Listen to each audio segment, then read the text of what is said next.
Welcome to IPTV news. ముందుగా headlines చూద్దాం. జూబ్లీహిల్స్ ఉప ఎన్నిక కాంగ్రెస్ పార్టీ అభ్యర్థిగా నవీన్ యాదవ్ పేరు ఖరారు. ఏఐసీసీ నుండి ప్రకటన వెలువడిన ఉప ఎన్నిక కోసం టికెట్ ఆశించిన పలువురు నాయకులు. నవంబర్ 11న జూబ్లీహిల్స్ ఉప ఎన్నిక.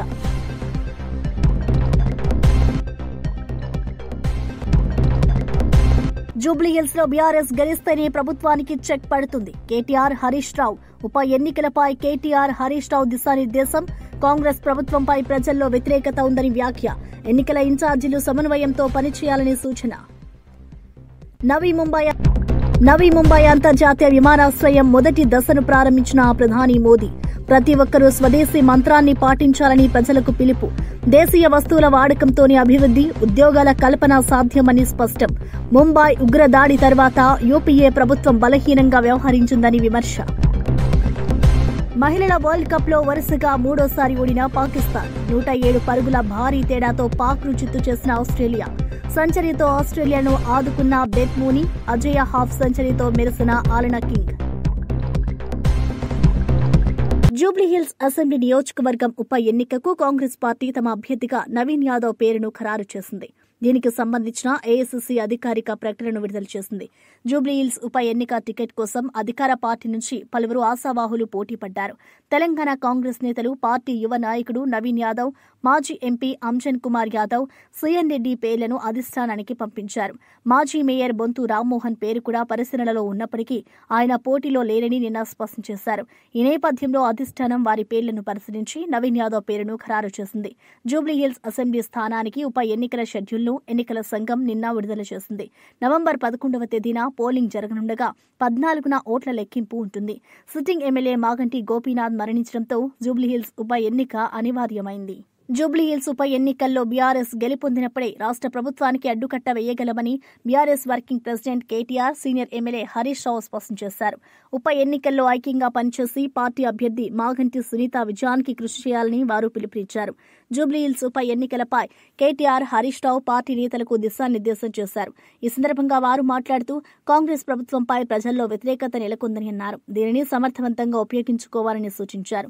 ఎన్నికల బాధ్యతలు అప్పగించిన మాజీ మంత్రులు, ఎమ్మెల్యేలు, ఎమ్మెల్సీలు, ఇన్ఛార్జీలు సమన్వయంతో పనిచేయాలని అన్నారు. ఎవరికి అప్పగించిన పనులకు వారు పూర్తి స్థాయిలో బాధ్యత వహించాలని తెలిపారు. బీర్లు తయారు చేసి అమ్మే దుకాణం పెట్టారట. ఇక తాగుడు తక్కువైంది, ఇంకింత తాగుర్రి, ఊగుర్రి, నా గల్లెపెట్ట నింపుర్రి అంటున్నాడు. అప్పుడేమన్నాడు, కాంగ్రెస్ వస్తే బెల్ట్ షాపులు బంద్ చేస్తాం, కాంగ్రెస్ వస్తే మద్య నియంత్రణ అమలు చేస్తాం. కానీ ఇప్పుడేమంటుండు, ఎక్సైజ్ లో మీటింగ్ పెట్టి. బుధవారం నవీ ముంబైలో అంతర్జాతీయ విమానాశ్రయం మొదటి దశను ప్రారంభించిన అనంతరం ఆయన ప్రసంగించారు. స్వదేశీ వస్తువుల వాడకం వల్ల దేశంలో అభివృద్ది వేగవంతం అవ్వడమే కాకుండా యువతకు మరిన్ని ఉద్యోగ అవకాశాలు లభిస్తాయని ఆయన అన్నారు.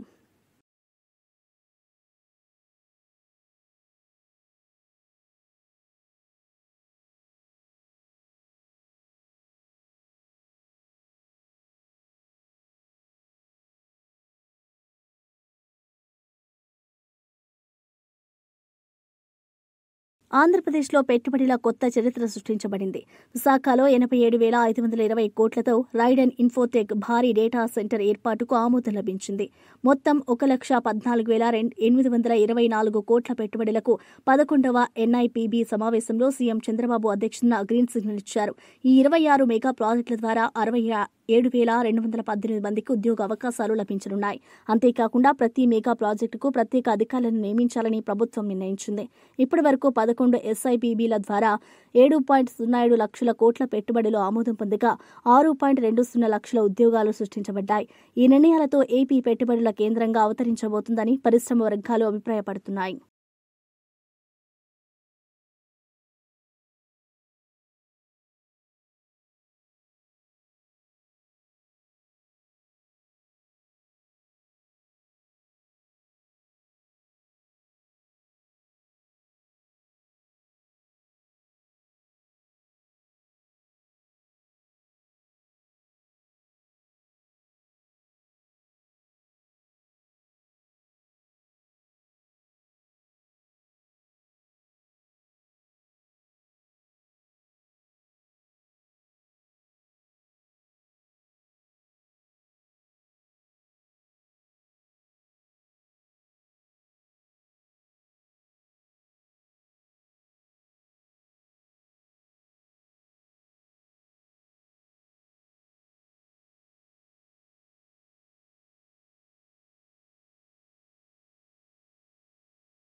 తెలంగాణ రాష్ట్ర రవాణా సంస్థపై బీఆర్ఎస్ ప్రభుత్వం చేసిన నిర్లక్ష్యాన్ని మంత్రి పొన్నం ప్రభాకర్ తీవ్రంగా విమర్శించారు. గత ప్రభుత్వ కాలంలో ఆర్టీసీని ప్రైవేటు పరచాలని ప్రయత్నించారని ఆయన ఆరోపించారు. ప్రజా రవాణా వ్యవస్థను నిర్వీర్యం చేయడం వల్ల డ్రైవర్లు, కండక్టర్లు, సిబ్బంది తీవ్రమైన ఇబ్బందులు ఎదుర్కొన్నారని తెలిపారు. ప్రస్తుత కాంగ్రెస్ ప్రభుత్వం ఆర్టీసీ సంక్షేమాన్ని ప్రధాన ఎజెండాగా తీసుకుని ముందుకు సాగుతుందని స్పష్టం చేశారు. ప్రజలపై భారం మోపడం కాదు, సేవా ప్రమాణాలను పెంపొందించడమే తమ లక్ష్యమని తెలిపారు. తెలంగాణ ప్రజలకు సౌకర్యవంతమైన, భద్రతమైన బస్సు సౌకర్యాలు అందించడమే ప్రభుత్వ ధ్యేయమని మంత్రి వివరించారు. అవసరానికి అనుగుణంగా నూతన బస్సులు కొనుగోలు చేయడము, అదేవిధంగా నూతన ఉద్యోగాలను నియామకం చేయడము, ఉద్యోగుల యొక్క సమస్యలు, వారికి ఉన్నటువంటి అసహనాన్ని తొలగించే విధంగా వారి యొక్క సమస్యలను పూర్తి స్థాయిలో పరిష్కరించేటువంటి విధంగా ముందుకు పోతున్న సందర్భంలో అనేకమైనటువంటి సంస్కరణలు తీసుకొచ్చి 3 ఎజెండా ప్రయాణికుల సౌకర్యం, కార్మికుల సంక్షేమం, ఆర్టీసీ సంస్థ పరిరక్షణ, ఈ 3 ప్రధాన అంశాలను ఎజెండాగా చేసుకుని రేవంత్ రెడ్డి గారి నాయకత్వంలో ఉన్న ఈ కేబినెట్ కార్మికులకు సంక్షేమానికి సంబంధించి, ఆర్టీసీ ప్రయోజనాలకు సంబంధించినటువంటి సంస్థ యొక్క పరిరక్షణకు సంబంధించి, ప్రయాణికుల సౌకర్యానికి సంబంధించి అన్ని రకాల చర్యలు తీసుకునే సందర్భంగా హైదరాబాద్ నగరంలో PM E-డ్రైవ్ కింద ఇచ్చినటువంటి స్కీమ్లో భాగంగా 2800 EV బస్సులు వస్తున్నటువంటి పరిస్థితుల్లో నూతనంగా ఛార్జింగ్ స్టేషన్లు ఏర్పాటు చేసేటువంటి సంబంధించిన అంశం మీద చాలా కాలం మేము వచ్చిన 2 సంవత్సరాల్లో ఎన్నడూ కూడా హైదరాబాద్ సిటీలో ₹1 ఆటానా పైసలు కూడా ఛార్జ్ పెంచని పరిస్థితుల్లో పాత బకాయిలను అనేకంగా ఈవెన్ PF డిపాజిట్స్తో సహా కార్మికులకు సంబంధించిన సొమ్మును కూడా అప్పు చేసినటువంటి పరిస్థితుల నుంచి బయటపడి వాళ్లకు PRCలు ఇస్తూ, బాండ్స్ పేమెంట్ చేస్తూ అన్ని రకాల వాళ్ళకి సౌకర్యాలు కలిగజేసే ప్రయత్నం మా ప్రభుత్వం చేస్తూ ఉన్నటువంటి సందర్భంగా కొంత హైదరాబాద్ సంబంధించి అది కూడా ఫస్ట్ స్టేజ్ వరకు ఎటువంటి కిరాయి కానీ ఎక్కడ ఒక 90 పైసా తేడా లేకుండా స్టేజ్ 1 తర్వాత స్టేజ్ 2 తర్వాత కొంత అమౌంట్ పెంచినటువంటి మాట, దాన్ని టీఆర్ఎస్ పార్టీ ఆర్టీసీని గుడి లింగాన్ని మింగినట్టుగా ఆర్టీసీని పూర్తిగా నిర్వీర్యం చేసి ఆర్టీసీ సంస్థను ప్రైవేట్ చేస్తామనేటువంటి దూరదృష్టితోటి ఒక ఎగ్జిక్యూటివ్ డైరెక్టర్ రిటైర్డ్ను ఎంఈడీగా నియమించుకొని 10 సంవత్సరాల ఒక కొత్త బస్సు కానీ, ఒక కొత్త నియామకం కానీ, ఆర్టీసీల సంక్షేమం కొరకు కూడా ఒక మాట చేయకుండా ఉద్యోగుల సంఖ్యను కూడా తగ్గించి ఇవాళ మీరు ఆర్టీసీ గురించి ముసలికన్నీరు కాల్చి రేపు చెలో బస్సు భవన్ పెట్టినారు. అడుగుతాను, ఒక్కసారి ఆత్మపరిశీలన చేసుకోండి. టీఆర్ఎస్ పార్టీ నాయకులారా, తెలంగాణ ప్రభుత్వం ఉన్నప్పుడు ఆర్టీసీ కార్మికుల స్థితి, ఆత్మహత్యలు చేసుకున్న పరిస్థితి, వాళ్ళ మీద మీరు పెట్టిన కేసులు, అన్నమో రామచంద్రని 65 రోజులు సమ్మె చేస్తే పట్టించుకున్నటువంటి విధానం, ఆనాడు ఉన్నటువంటి హైకోర్టు చీఫ్ జస్టిస్ చౌహాన్ గారు ముఖ్యమంత్రికి ప్రత్యేకంగా చెప్పి ఆర్టీసీ కార్మికులకు నష్టం చేస్తే బాగుండదని అనేక సందర్భాల్లో చెప్పినటువంటి సీఎం కేసీఆర్ గారి స్టేట్మెంట్ సాక్ష్యం ఉంటే ఆనాడు కూడా వీళ్ళు అనేకమైన ఛార్జీల పెంపు చేసినటువంటి పాత ఇవన్నీ ఉంటే ఇవాళ ఇది పెద్ద మేము తెలంగాణ రాష్ట్ర ప్రభుత్వం మీ మీద ఆర్టీసీని ప్రజలను దోపిడీ చేస్తున్నట్టు మాట్లాడుతూ ఉన్నారు. ఇది మీరు ఒకసారి ఆలోచన చేయమని చెప్పి కోరుతా ఉన్నా. హైదరాబాద్ జంట నగరాల ప్రజలకు విజ్ఞప్తి చేస్తున్నాం. ఈరోజు ఆర్టీసీ ఇన్ఫ్రాస్ట్రక్చర్ స్పేస్ మీద రాబోయే 2800 EV బస్సులకు సంబంధించి టీపీసీసీ అధ్యక్షుడు మహేష్ కుమార్ గౌడ్ బీసీ రిజర్వేషన్ల కేసులో కాంగ్రెస్ పార్టీ ఖచ్చితంగా గెలుస్తుందని ధీమా వ్యక్తం చేశారు. న్యాయపరమైన అంశాలన్నీ తమ వైపే ఉన్నాయని, బీసీల హక్కుల కోసం కాంగ్రెస్ ఎప్పుడూ ముందుంటుందని తెలిపారు. ఎన్నికల షెడ్యూల్ ప్రకారం నామినేషన్ ప్రక్రియ యథావిధిగా కొనసాగుతుందని చెప్పారు. రేపటి నుంచి జెడ్పీటీసీ, ఎంపీటీసీ నామినేషన్లు ప్రారంభం కానున్నాయని స్పష్టం చేశారు. బీసీ సమాజానికి రాజకీయ ప్రాతినిధ్యం రావడం అత్యంత అవసరమని ఆయన పేర్కొన్నారు. బీఆర్ఎస్ పాలనలో బీసీలకు జరిగిన అన్యాయం కాంగ్రెస్ ప్రభుత్వం సరిదిద్దుతుందన్నారు. ఈ కేసు తీర్పుతో బీసీలకు న్యాయం జరుగుతుందని, తెలంగాణ రాజకీయాల్లో కొత్త మార్పు చోటు చేసుకుంటుందని ఆయన నమ్మకంగా అన్నారు. ఇది అసెంబ్లీలో బిల్లు ప్రవేశపెట్టి అన్ని పార్టీల మద్దతుతో చట్టం చేయడం జరిగింది కాబట్టి ఇది కుల సర్వే జరిగిన తర్వాత ఎంపెరికల్ డేటా లభించింది కాబట్టి ఈ రాష్ట్రంలో 56.33% బీసీలు ఉన్నారనేటువంటి ఒక సైంటిఫిక్ మోడ్లో జరిగే సర్వే తెలిపింది కాబట్టి ఈ రిజర్వేషన్ ఇవ్వడం న్యాయబద్ధమైంది అనేది మాట మా న్యాయవాదులు వాదనలో వినిపించినారు. ఇవాళ స్టే ఇవ్వలేదు కాబట్టి రేపటి నుంచి ప్రక్రియ ఉంటుందని అనుకుంటాం. ఆ న్యాయవాదులు ప్రభుత్వం తరఫున ఏజీ గారు కోర్టుకు అన్ని వివరిస్తారు. పబ్లిక్ డొమైన్ లో పెట్టలేదు, ఫిర్యాదు కూడా తీసుకోలేదని వాళ్ళ వాదన. అన్నిటికీ సమాధానం రేపు కోర్టులో మా న్యాయవాదులు ప్రతికూలంగా వస్తే దానికి సంబంధించిన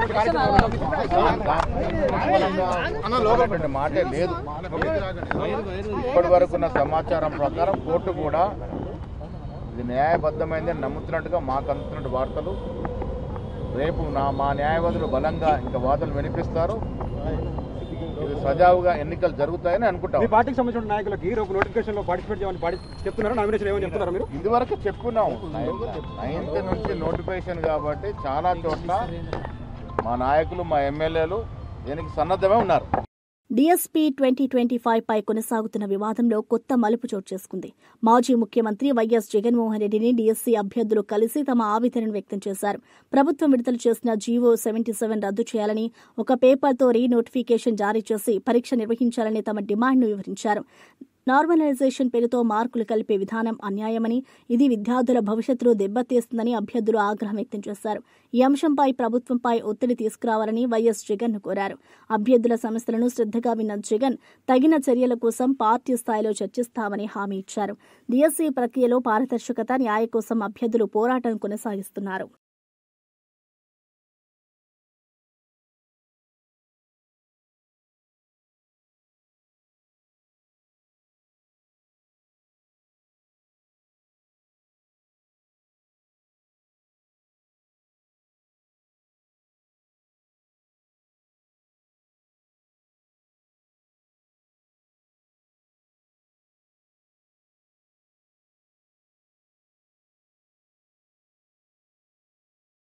బీసీ రిజర్వేషన్ల అంశంపై హైకోర్టు న్యాయవాదులు స్పష్టతనిచ్చారు.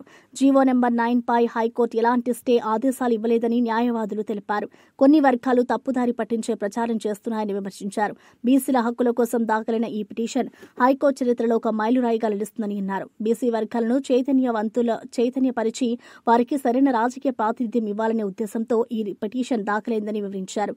బీసీ రిజర్వేషన్లను అడ్డుకోవాలన్న ప్రయత్నాలు విఫలమవుతాయని న్యాయవాదులను స్పష్టం చేశారు. న్యాయపరంగా బీసీలకు న్యాయం తప్పక దక్కుతుందనే నమ్మకం వ్యక్తం చేశారు. హైకోర్టు తీర్పు బీసీల భవిష్యత్తుకు మార్గదర్శకమవుతుందని పేర్కొన్నారు.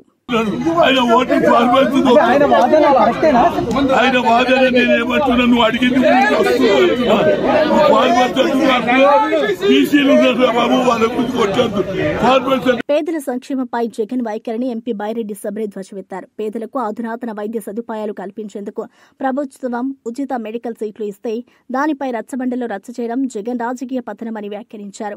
పేదల కోసం సూపర్ స్పెషాలిటీ ఆసుపత్రులు నిర్మిస్తే వాటిని కట్టొద్దని కోట్ల సంతకాల డ్రామాలు చేయడం ఏ విధమైన బాధ్యతాయుత రాజకీయమో అని ప్రశ్నించారు. రాష్ట్ర అభివృద్ధికి వ్యతిరేకంగా పనిచేస్తూ టైంపాస్ రాజకీయాలు చేస్తున్నారని విమర్శించారు. ప్రజల ప్రయోజనాలను మించిన రాజకీయాలు ఎవరికి ఉపయోగపడవని హెచ్చరించారు. పేదవాడి ఇంటికి ఆరోగ్య భద్రత అందించడమే తమ ప్రభుత్వ లక్ష్యమని బైరెడ్డి స్పష్టం చేశారు. ఏది ఎప్పుడో శాంక్షన్ అయిన మెడికల్ కాలేజీలకు నాకు తెలుసు, ఒక డాక్టర్ కావాలంటే 24 గంటల్లో 20 గంటలు కష్టపడాలా. 20 గంటలు ఏమి నిద్ర తిండి లేకుండా కష్టపడు. మీకా ఉండేది ప్రేమ ఒకటే మీరందరూ అర్థం చేసుకోవాలా. ఈ రోజు పీపీపీ కింద మెడికల్ కాలేజెస్ వస్తే కనుక ఒక ఆధునిక వ్యవస్థ ఏర్పాటవుతుంది. ఎక్కడికో వెళ్లాల్సిన అవసరం లేదు. పేదవాడు ఇక్కడే ట్రీట్మెంట్ చేసుకోవచ్చు. ఏఐ కానివ్వండి, లేకపోతే మన పిల్లలకు మెడికల్ కాలేజ్ పిల్లలకు మాకు తెలుసు ఎట్లా ఉంటుంది. గవర్నమెంట్ కాలేజ్ లో కరెక్ట్ గా సదుపాయాలు లేక మేము ఎట్లా కష్టపడతాము, స్టూడెంట్స్ గా ఎట్లా కష్టపడ్డాము అని మాకు తెలుసు. మోడర్నైజేషన్ వద్దా, పీపీపీ కింద వస్తే మనకు మంచి జరుగుతుందే తప్ప ఎక్కడా కూడా నష్టం. ఈరోజు 16వ తేదీన మన ప్రైమ్ మినిస్టర్ నరేంద్ర మోడీ గారు వస్తున్నారు. అది ఎంతో పెద్ద అచీవ్మెంట్. ఆయన వచ్చారు అంటే, అడుగు పెట్టారు అంటే ఖచ్చితంగా మన రాష్ట్రం అభివృద్ధి చెందుతుంది. ముఖ్యంగా మా నంద్యాల జిల్లా, మా శ్రీశైలం గుడి అభివృద్ధి చెందుతుంది. అందుకు భాగంగా వీళ్ళు డైవర్షన్ పాలిటిక్స్ చేస్తున్నారే తప్ప ఇంకా అయితే ఏమీ లేదు. అదే సమయంలో ధర్నాలంట, రచ్చబండ కార్యక్రమాలు ఎందుకు పెడతారండి? రచ్చబండ కార్యక్రమాలు నాకైతే అర్థం కావడం. ఈ ఇష్యూ పైన కోటి సంతకాలు ఈ ఇష్యూ పైన పెడతారు. మరి ఏం జరుగుతుందో అర్థం కావట్లేదు. కానీ దయచేసి మీరు అభివృద్ధి వైపు వెళ్తున్న అనకాపల్లి పర్యటనకు సంబంధించిన వివాదంపై వైఎస్సార్సీపీ నాయకురాలు విడుదల రజని స్పందించారు. కూటమి ప్రభుత్వానికి జగన్పై భయం పట్టుకుందని, అందుకే పర్యటనకు అనవసర ఆంక్షలు విధిస్తున్నారని ఆమె విమర్శించారు. ప్రజల్లో జగన్కి ఉన్న ఆదరణ చూసి అధికార పక్షం గందరగోళానికి గురవుతుందని అన్నారు. ఎన్ని అడ్డంకులు సృష్టించినా జగన్ అనకాపల్లికి రావడం ఖాయమని రజని స్పష్టం చేశారు. ప్రజా సమస్యలను తెలుసుకునేందుకు, అభివృద్ధి కార్యక్రమాలపై మాట్లాడేందుకే జగన్ పర్యటన చేస్తున్నారని ఆమె వివరించారు. ఈ పర్యటన మరోసారి వైఎస్సార్సీపీ బలాన్ని చాటుతుందని వ్యాఖ్యానించారు. రాజకీయ భయంతో ప్రజాస్వామ్య హక్కులను అణచివేయరాదని రజని హెచ్చరించారు. ఎక్కువ వాళ్ళ ఇంటెలిజెన్స్ కి ఎక్కువ మంది పార్టిసిపేట్ చేస్తారు. విశాఖపట్నం నుంచి పెద్ద ఎత్తున కూడా ప్రజలు వచ్చి మద్దతు తెలుపుతూ ఉంటారు, ప్రజలు వచ్చి కలుస్తూ ఉంటారు. అలాగే బల్క్ డ్రగ్స్ పార్క్ సంబంధించినటువంటి సమస్య కావచ్చు, Vizag steel plant privatization related issues కావచ్చు, అలా ఇంకా వచ్చేటువంటి నంబర్ ఆఫ్ ఇష్యూస్ ఉన్నాయి. రైతులు రోడ్డెక్కారు, టీచర్లు రోడ్డెక్కారు, డాక్టర్లు రోడ్డెక్కారు, అందరూ రోడ్డెక్కుతూ ఉన్నారు. విత్ ఇన్ షార్ట్ టైం ఇంతమంది రోడ్డెక్కి కూటమి ప్రభుత్వం మీద వ్యతిరేకత చూపిస్తున్నారు. కాబట్టి వీళ్ళకు ఉన్నటువంటి కన్సర్న్స్ అన్నీ కూడా జగన్మోహన్ రెడ్డి గారితో షేర్ చేసుకుందామని, మా నాయకుడు మాకు మేలు చేస్తాడనే నమ్మకంతో వచ్చి అందరూ కలుస్తారు. కాబట్టి భయం వేస్తుంది ఈ కూటమి ప్రభుత్వానికి. ఆ భయం పట్టుకొని ఇంటెలిజెన్స్లు వాళ్ళకు వచ్చినటువంటి సమాచారం మేరకు ఇవన్నీ కూడా ఆంక్షలు విధిస్తూ ఉన్నారు. బట్ ఏ ఆంక్షలు ఎలా విధించినా ఏదేమైనా జగన్మోహన్ రెడ్డి గారి రాక ఖాయం. రేపు నర్సీపట్నం కాలేజ్ విజిట్ చేస్తారు, వాస్తవాలు ప్రజలకు తెలియజేసుకుంటారు. నకిలీ మద్యం కేసుపై వైఎస్సార్సీపీ ఎంపీ మిథున్ రెడ్డి ఘాటు వ్యాఖ్యలు చేశారు. ఈ కేసులో టీడీపీ నేతలే దొరికిపోయారని, తప్పులు చేసిన వారిని కోవట్లు అంటున్న వారు తమ ప్రభుత్వంలో ఉన్న వైసీపీ మాజీ నేతల సంగతింటని ప్రశ్నించారు. వారి మంత్రులు, ఎంపీలు, ఎమ్మెల్యేలు కోవట్లేనా అని మిథున్ రెడ్డి ఎద్దేవా చేశారు. నకిలీ మద్యం వ్యవహారంలో టీడీపీకి నైతిక హక్కు లేదని పేర్కొన్నారు. ప్రజలను తప్పుదోవ పట్టించే ప్రయత్నాలు విఫలమవుతాయని హెచ్చరించారు. నిజం బయటపడినప్పుడు ప్రజలు తీర్పు ఇస్తారని, వైసీపీ ఎల్లప్పుడూ చట్టం పక్షానే ఉందని మిథున్ రెడ్డి స్పష్టం చేశారు. కేసులు పెట్టే పరిస్థితి చూస్తూనే ఉన్నాము. 2014-19లో కూడా తప్పుడు కేసు పెట్టి జైల్లో పెట్టడం జరిగింది. అప్పుడు కూడా చెప్పినాను, ఇది తప్పుడు కేసు, ఇది కేవలం హరాస్మెంట్ చేసేదానికే పెడుతున్నారని ఆ రోజు కూడా నేను చెప్పడం జరిగింది. అయినా కూడా అక్రమంగా అరెస్ట్ చేసి నన్ను, బిఎం మధుసూదన్ రెడ్డి గారిని, చెవిరెడ్డి భాస్కర్ రెడ్డి గారిని కూడా ఆ రోజు కూడా జైల్లో పెట్టడం జరిగింది. తర్వాత ఎవరైతే కేసు పెట్టించారో అదే వ్యక్తి కోర్టులో వచ్చి చెప్పడం జరిగింది, ఎక్కడ కూడా బలవంతంగా మా దగ్గర పెట్టించారు, వీళ్ళు తప్పు చేయలేదని చెప్పి ఆ కేసు కూడా కొట్టేయడం జరిగింది. అంతేకాదు, అంతకుముందు తెలుగుదేశం అధికారంలో ఉన్నప్పుడు కూడా నేను ఇంజనీరింగ్ కాలేజ్లో చదివేటప్పుడు కూడా నా జీవితంలో మొట్టమొదటి కేసు పెట్టింది తెలుగుదేశం ప్రభుత్వం. తెలుగుదేశం ప్రభుత్వం ఎప్పుడున్నా కూడా ఇటువంటి హరాస్మెంట్ చూస్తూనే ఉన్నాము. ముఖ్యంగా ఈ జైల్లో ఉన్నన్ని రోజులు కూడా ఈ కష్టకాలంలో అండగా నిలబడిన మా పార్టీ అధ్యక్షులు జగన్మోహన్ రెడ్డి గారికి, అదేవిధంగా మా పార్టీ గౌరవ పెద్దలకు, మా పార్టీ క్యాడర్కి అందరూ కూడా వెన్నంటుండి సపోర్ట్గా ఉన్న ప్రతి అందరికి కూడా మనస్ఫూర్తిగా నేను ధన్యవాదాలు తెలియజేస్తా ఉన్నాను. ఈ కేసు పెట్టి సాధించింది ఏమీ లేదు, ఒక పైశాచిక ఆనందం పొందడం తప్పితే, అదేవిధంగా మా తల్లిదండ్రుల్ని మానసికంగా వేధించడం ఒకటి సాధించినారు తప్పితే ఈ కేసు వల్ల సాధించింది ఏమీ లేదు. కోర్టు నుంచి వెసులుబాటు పొందిన తర్వాత కేసు వివరాలన్నీ కూడా వివరంగా మరొకసారి నేను మాట్లాడతానని చెప్పి కూడా మీకు అందరు కూడా తెలియజేస్తా ఉన్నాను. చివరిగా చెప్పేది ఏమంటే, మీరు కేసులు పెట్టినా లేకపోతే ఇంకోటి పెట్టినా మేము వెనక్కు తగ్గే ప్రసక్తే లేదు. ఖచ్చితంగా గట్టిగా ఇంకా రెట్టింపు ఉత్సాహంతో పోరాడతామని చెప్పి కూడా నేను తెలియజేస్తా ఉన్నాను. ఎక్కడ కూడా వైఎస్ఆర్ పార్టీ క్యాడర్ గాని లేకపోతే నాయకులు గాని ఎక్కడ కూడా ఆధారపడే పరిస్థితి ఉండదని చెప్పి కూడా నేను తెలియజేస్తా ఉన్నాను. ఇవన్నీ కూడా ప్రజలు గమనిస్తా ఉన్నారు.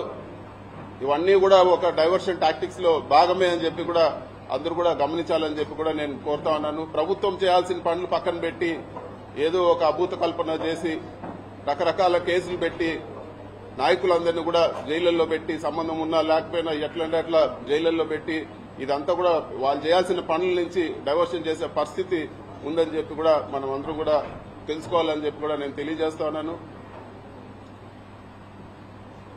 ఈ మొత్తం ఎపిసోడ్ లో అండగా నిలబడిన ప్రతి ఒక్కరికి కూడా నేను మనస్ఫూర్తిగా అందరూ కూడా పేరు పేరున ధన్యవాదాలు తెలుపుకుంటాను. నెల్లూరు జిల్లాలో కల్తీ మద్యం ముప్పు తీవ్ర స్థాయికి చేరిందని కార్యకర్త కాకాని పూజిత ఆందోళన వ్యక్తం చేశారు.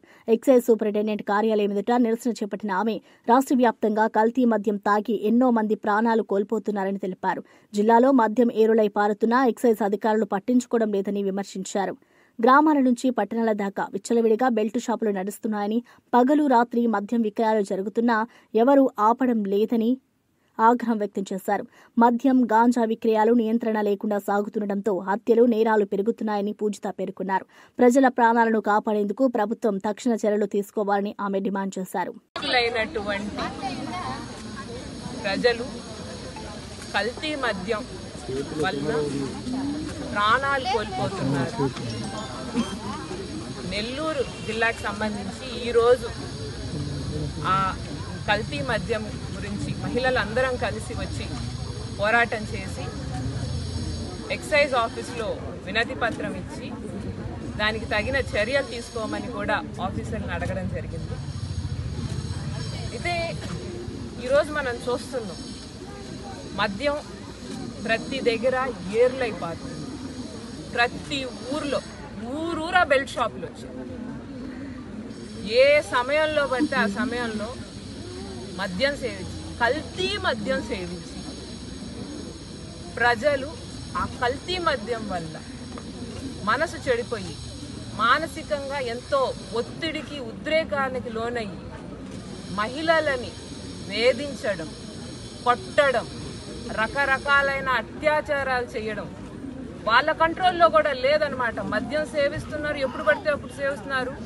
మద్యం పాలసీల్లోనే ఎన్నో లోపాలుంటే దాని మీద ఈరోజు మళ్ళీ కల్తీ మద్యం తీసుకొని రావడం, దానివల్ల ప్రజల ప్రాణాలు, ఆడవాళ్ళ భద్రత మీద కూడా ఎంతో ప్రమాదం ఏర్పడుతుంది.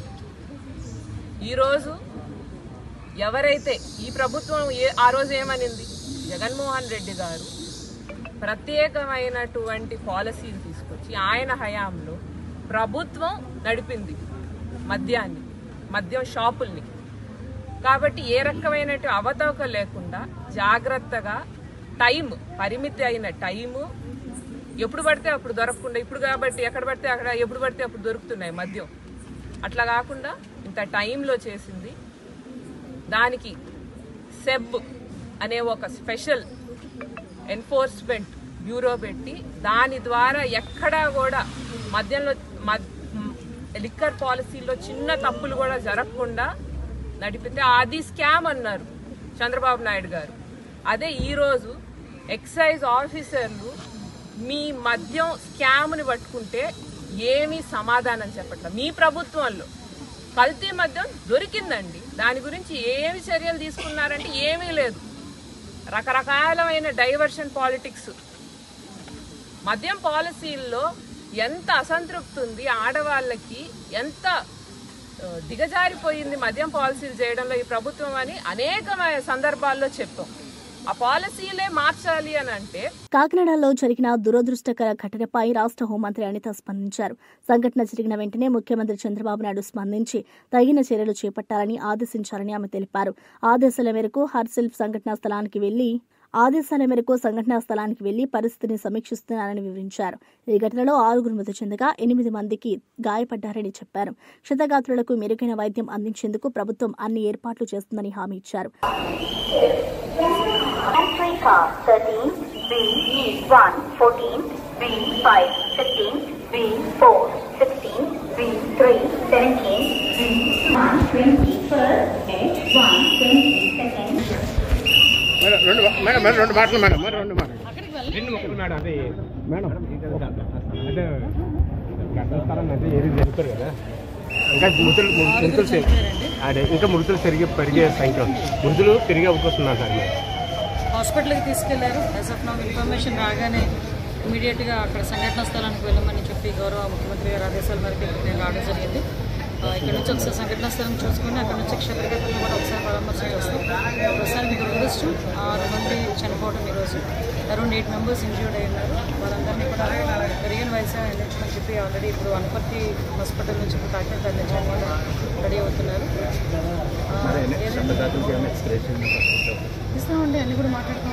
మేడం తనిఖీలు ఇన్సిడెంట్ జరిగిన 3 hours మేడం అధికారులు ఇప్పుడు తనిఖీ చేసిన కూడా ఎలాంటి ప్రొడక్ట్ అవుతుంది కూడా అర్థం చేసుకోవాలి. 2026 వరకు ఆ లైసెన్స్ కూడా ఉంది. సో అది యాజ్ పర్ రూల్ ప్రకారం జరుగుతున్నది.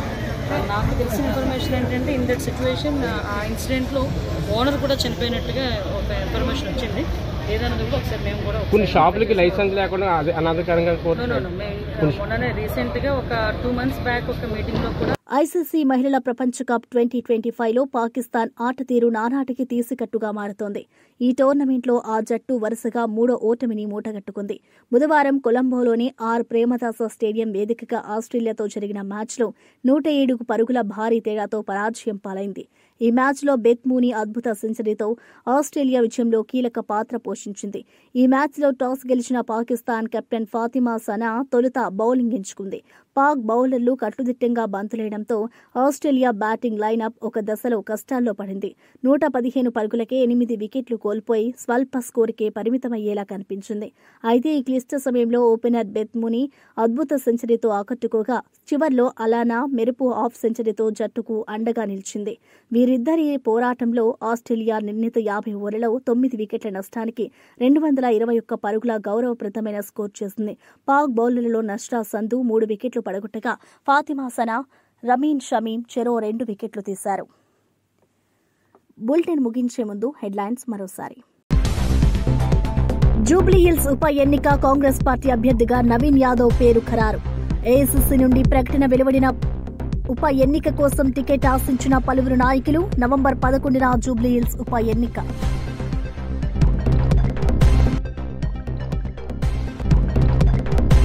జూబ్లీహిల్స్ లో బీఆర్ఎస్ గెలిస్తేనే ప్రభుత్వానికి చెక్ పడుతుంది. కేటీఆర్, హరీష్ రావు. ఉప ఎన్నికలపై కేటీఆర్, హరీష్ రావు దిశానిర్దేశం. కాంగ్రెస్ ప్రభుత్వంపై ప్రజల్లో వ్యతిరేకత ఉందని వ్యాఖ్య. ఎన్నికల ఇన్ఛార్జీలు సమన్వయంతో పనిచేయాలని సూచన. నవీ ముంబై అంతర్జాతీయ విమానాశ్రయం మొదటి దశను ప్రారంభించిన ప్రధాని మోదీ. ప్రతి ఒక్కరూ స్వదేశీ మంత్రాన్ని పాటించాలని ప్రజలకు పిలుపు. దేశీయ వస్తువుల వాడకంతోనే అభివృద్ది, ఉద్యోగాల కల్పన సాధ్యమని స్పష్టం. ముంబై ఉగ్రదాడి తర్వాత యూపీఏ ప్రభుత్వం బలహీనంగా వ్యవహరించిందని విమర్శ. మహిళల వరల్డ్ కప్ లో వరుసగా 3వసారి ఓడిన పాకిస్తాన్. 107 పరుగుల భారీ తేడాతో పాక్ను చిత్తు చేసిన ఆస్ట్రేలియా. సెంచరీతో ఆస్ట్రేలియాను ఆదుకున్న బెత్ మూనీ, అజయ హాఫ్ సెంచరీతో మెరిసిన ఆలనా కింగ్. ఇక ఇవి బులెటిన్ విశేషాలు. చూస్తూనే ఉండండి IBT.